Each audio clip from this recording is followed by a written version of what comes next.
കൃഷ്ണ ഗുരുവായൂരപ്പ ശരണം. ശ്രീ ഗുരുവായൂരപ്പൻ്റെ ഉത്സവം എട്ടാം ദിവസമാണ് ഉത്സവത്തിന് ഉത്സവ ബലി നടക്കുന്നത്. ഇന്നേ ദിവസം ദർശനം നടത്തുന്നത് അത്യുത്തമമാണ്, മോക്ഷദായകമാണ്. ഉത്സവ ബലി ദിവസത്തെ ചടങ്ങുകളും ക്ഷേത്രത്തിനകത്തെ ചടങ്ങുകളും നിങ്ങൾക്ക് തൊഴുവാൻ വരുമ്പോൾ ഉണ്ടാകുന്ന സമയങ്ങളും അതിൻ്റെ ക്രമീകരണത്തെ പറ്റിയിട്ടാണ് നമ്മൾ ഈ വീഡിയോ ചെയ്യുന്നത്.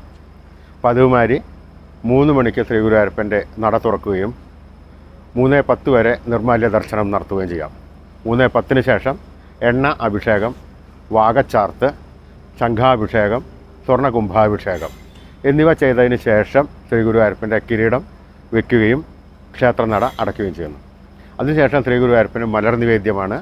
മലർ നിവേദ്യം കഴിഞ്ഞാൽ അലങ്കാരത്തോടു കൂടിയിട്ട് ശ്രീ ഗുരുവായൂരപ്പൻ്റെ നട 4 മണിക്ക് തുറക്കുന്നതാണ്. പൊന്നു ഗുരുവായൂരപ്പൻ ചെറിയ ഉണ്ണിക്കണ്ണനായിട്ടാണ് ആ സമയത്തുള്ള അലങ്കാരം. ശ്രീ ഗുരുവായൂരപ്പൻ്റെ മേൽശാന്തിക്ക് ആ സമയത്ത് മനസ്സിൽ എന്തു തോന്നുന്നുവോ അതേമാതിരിയാണ് അലങ്കരിക്കുക. 4 മണിയോടുകൂടി നട തുറക്കുകയും ദർശനം 4:30 വരെ നടത്താവുന്നതാണ്. 3 മുതൽ 3:30 വരെ നമുക്ക് ദർശനം ഉണ്ടാവും. 3:30ക്ക് നട അടച്ചാൽ കുറച്ച് നേരം വെയിറ്റ് ചെയ്യണം.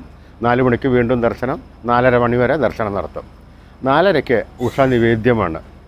ഉഷ നിവേദ്യം കഴിഞ്ഞാൽ ശ്രീ ഗുരുവായൂരപ്പൻ്റെ ഉത്സവ ബലിക്കുള്ള ചെറിയ ചടങ്ങുകൾ ആദ്യം തുടങ്ങുകയും 5 മണിയോടുകൂടി ശ്രീ ഗുരുവായൂരപ്പൻ്റെ ഉഷ പൂജ ആരംഭിക്കുകയും ആ ഉഷപൂജയ്ക്ക് ആരംഭിക്കുന്നതോടുകൂടി ഭക്തജനങ്ങളെ പുറത്തേക്ക് ആക്കുകയും അപ്പോൾ സുമാർ 5 മണി വരെ നമുക്ക് രാവിലത്തെ നേരം ദർശനം ഉണ്ടാവുകയുള്ളൂ.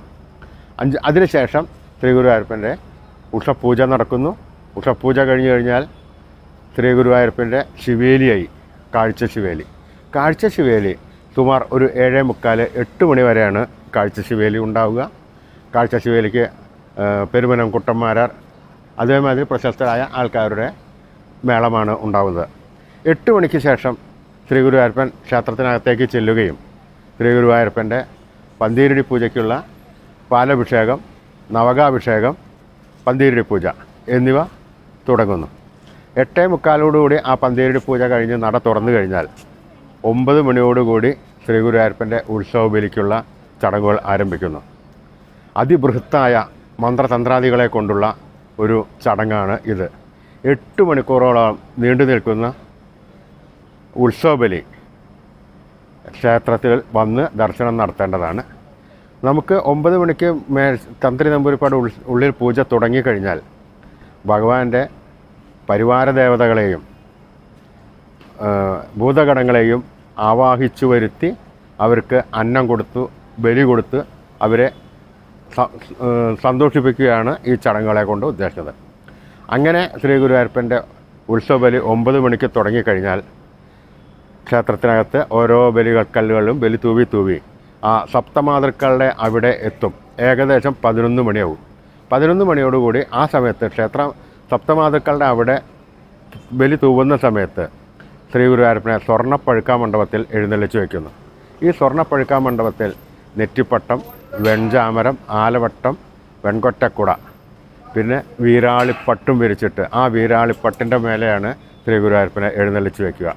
ഒരു ചക്രവർത്തി ഭാവത്തിലാണ് ആ ശ്രീ ഗുരുവായൂരപ്പൻ്റെ ആ സമയത്തുള്ള രൂപങ്ങളും ഭാവങ്ങളുമെല്ലാം. ഈ സപ്തമാതുക്കളുടെ അവിടെ ബലി തൂവുന്ന സമയത്ത് 33 ദേവതകളുടെയും സാന്നിധ്യം അവിടെ ഉണ്ടാകുമെന്നും നമ്മൾ കാണിക്കയർപ്പിച്ച് ആ സമയത്ത് ദർശനം നടത്തുന്നത് മോക്ഷദായകമാണ്. ഈ 33 ദേവതകളുടെയും അനുഗ്രഹം നമുക്ക് കിട്ടുന്നതാണ്. നമ്മുടെ കുടുംബ പരമ്പരകൾക്കും അത് ഉണ്ടാകുന്നതാണ്. 1 മണിക്കൂറോളം 12 മണി വരെ നമുക്ക് ഈ ദർശനം നടത്താം. 12 മണിക്ക് ശേഷം ഭക്തജനങ്ങളെ നിർത്തുകയും ബാക്കി ശ്രീഭൂതബലിയുടെ ബാക്കി ചടങ്ങുകളെല്ലാം നടത്തുകയും ചെയ്യുന്നു.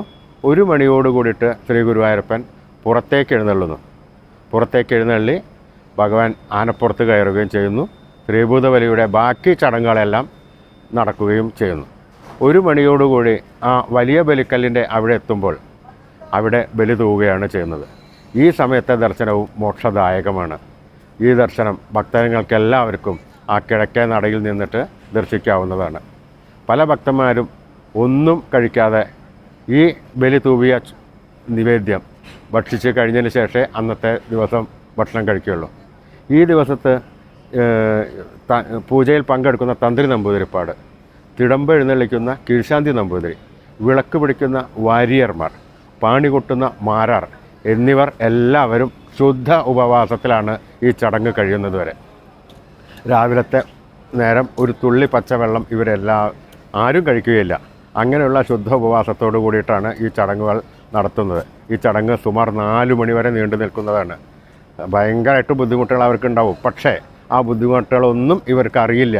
ശ്രീ ഗുരുവായൂരപ്പൻ്റെ സാന്നിധ്യം, ശ്രീ ഗുരുവായൂരപ്പൻ്റെ ഒരു അനുഗ്രഹം ഇവർക്ക് ഉണ്ടാവുന്നതാണ്. അങ്ങനെ 1 മണിക്ക് ആ വലിയ ബലിക്കലിൻ്റെ ബലി തൂവി തുടങ്ങിക്കഴിഞ്ഞാൽ 1:30 മണി 2 മണി വരെ ആ ബലി തൂവലുണ്ടാവും. അതിനുശേഷം ശ്രീ ഗുരുവായൂരപ്പൻ വീണ്ടും പ്രദക്ഷിണം ചെയ്ത് ആ ശ്രീഭൂതബലി മുഴുവൻ പൂർത്തീകരിക്കുമ്പോഴേക്കും ഏകദേശം 3:30 മണി ആയിക്കോളും. ഈ 3:30 മണിക്ക് ശേഷം ശ്രീ ഗുരുവായൂരപ്പൻ്റെ നവകാഭിഷേകവും ഉച്ചപൂജയുമാണ്. അതോടുകൂടിയിട്ട് ഭക്തജനങ്ങൾക്ക് എല്ലാവർക്കും ക്ഷേത്രത്തിനകത്തേക്ക് ദർശനം അനുവദിക്കുന്നു. അതിനുശേഷം ദീപാരാധന 6:30 മണിക്ക് നടക്കുന്നു. ദീപാരാധന കഴിഞ്ഞ ക്ഷേത്രത്തിനകത്ത് ആ മുളയറയിൽ മുളംപൂജ ഉണ്ട്. 7 മണി 7:30 മണി കുറച്ച് സമയങ്ങൾ അങ്ങോട്ടും ഇങ്ങോട്ടും മാറാൻ ഈ ചടങ്ങുകളെല്ലാം കഴിഞ്ഞ് വരുമ്പോഴേക്കും കുറച്ച് വ്യത്യാസങ്ങൾ ഉണ്ടായിരിക്കാം. അത്താഴപൂജ നടക്കുന്നു. അത്താഴപൂജയ്ക്ക് ക്ഷേത്ര ദർശനം ഉണ്ടാവുന്നതാണ്. അതിനുശേഷം ശ്രീ ഗുരുവായൂരപ്പൻ്റെ ശ്രീഭൂതബലിയായി ഉത്സവക്കാലത്തുള്ള ഈ ശ്രീഭൂത ബലികളിൽ എത്രയും പ്രധാനപ്പെട്ട ഒരു ചടങ്ങായിട്ടാണ് ഇതിനെ കാണുന്നത്. ശ്രീഭൂതബലി 4 പ്രദക്ഷിണം കഴിഞ്ഞ് 5ാമത്തെ പ്രദക്ഷിണത്തിന് വടക്കേ നടക്കൽ ഈ സ്വർണ്ണപ്പഴുക്കാമണ്ഡപത്തിൽ ഭഗവാനെ എഴുന്നള്ളിച്ചു വയ്ക്കുന്നു. സ്വർണ്ണപ്പഴുക്കാമണ്ഡപം അലങ്കരിച്ചിട്ടുണ്ടാവും. നെറ്റിപ്പട്ടം, വെഞ്ചാമരം, ആലവട്ടം, വെൺകൊറ്റക്കുട, വീരാളിപ്പട്ട് വിരിച്ച് ശ്രീ ഗുരുവായൂരപ്പനെ അതിൽ ഇരുത്തുന്നു. ശ്രീ ഗുരുവായൂരപ്പൻ ആ സമയത്ത് ഒരു ചക്രവർത്തി രൂപത്തിലാണ് ഇരിക്കുന്നത്. തൻ്റെ അടുത്ത് വന്ന് പല പല കലാകാരന്മാരും, കേരളത്തിലെ പ്രശസ്തരായ കലാകാരന്മാരെല്ലാവരും തായമ്പക കൊട്ടുവാൻ വേണ്ടി വരുന്നു. ഓരോ കലാകാരൻ്റെയും മനസ്സിലെ മോഹം ശ്രീ ഗുരുവായൂരപ്പൻ്റെ മുമ്പിൽ തൻ്റെ കല ഒന്ന് അവതരിപ്പിക്കണം എന്നുള്ള മോഹത്തോടു കൂടിയിട്ടാണ് ഈ കലാകാരന്മാർ വരുന്നത്. അവർ അവരുടെ പരമാവധി കഴിവ് ഉപയോഗിച്ച് ആ തായമ്പക ഭംഗിയായി കൊട്ടുകയും ചെയ്യുന്നു. ശ്രീ ഗുരുവായൂരപ്പൻ്റെ അനുഗ്രഹം ആ കലാകാരന്മാർക്ക് മുഴുവൻ ഉണ്ടാകുന്നു. ഒരുവിധം ഇന്നത്തെ പേര് കേട്ട പ്രശസ്ത കലാകാരന്മാരെല്ലാവരും ഗുരുവായൂരപ്പൻ്റെ മുമ്പിൽ ഈ ഉത്സവകാലത്ത് തായമ്പക കൊട്ടിയവരാണ്. ശ്രീ ഗുരുവായൂരപ്പൻ്റെ അനുഗ്രഹം അവരിൽ ചൊരിഞ്ഞിട്ടുണ്ടാവും.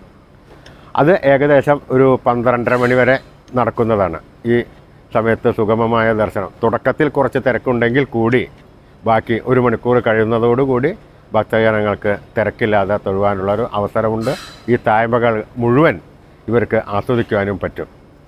അങ്ങനെ ആ എഴുന്നള്ളിപ്പ് തായമ്പക കഴിഞ്ഞതിന് ശേഷം ഭഗവാന്റെ ചുറ്റുവിളക്ക് വീണ്ടും തുടങ്ങുകയും ആ ലക്ഷദീപങ്ങളെല്ലാം തെളിയിക്കുകയും ഇടയ്ക്കവാദ്യം, മേളപ്രദക്ഷിണം എന്നിവയോടുകൂടി അന്നത്തെ ചുറ്റുവിളക്ക് അവസാനിക്കുകയും ശ്രീ ഗുരുവായൂരപ്പൻ ശ്രീകോവിലിനകത്തേക്ക് കയറുകയും ശ്രീ ഗുരുവായൂരപ്പൻ്റെ ശ്രീകോവിൽ നട അടയ്ക്കുകയും ചെയ്യുന്നു.